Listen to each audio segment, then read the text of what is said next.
ఇన్ఫోసిస్ నారాయణమూర్తి గారు ఎప్పటి నుంచో 12 గంటల పని విధానాన్ని డిమాండ్ చేస్తున్నాడు. చైనాలో 12 గంటల పని విధానం ఉంది అని చెప్పి చెప్తున్నాడు. ఇదిగో అసలు చూడండి, చైనాలో the standard work hours in China are 8 hours per day and 40 hours per week with a 5-day work week. Daily 8 hours, weekly 40 hours, work days 5 days a week with 2 rest days. అయినా కూడా ఎందుకు బరి తెగించి మీరు అబద్ధాలు ఆడుతున్నారు? భారతదేశంతో చైనాకి పోలుస్తున్నారు. చైనాలో మొత్తం ప్రభుత్వ విద్య ఉంది, మొత్తం ప్రభుత్వ వైద్యమే ఉంది, మొత్తం ప్రభుత్వం అనేదే బాధ్యత. గృహ వసతి కూడా ప్రభుత్వ బాధ్యతే.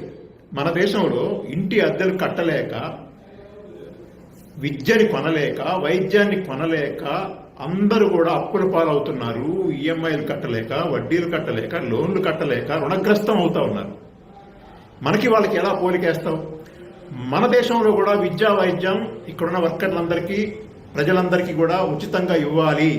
ప్రైవేటు అనేది ఉండకూడదు, దందా ఉండకూడదు. డబ్బులున్నోళ్ళు పోతే పోతారు, కానీ అందరికీ గృహ వసతి ప్రభుత్వమే కల్పించాలి, విద్యా వైద్యం ప్రభుత్వమే ఇవ్వాలి అని డిమాండ్ చేయొచ్చు కదా. ఆ డిమాండ్ చేయకుండా 70 గంటల పని విధానం ఎందుకు డిమాండ్ చేస్తారు?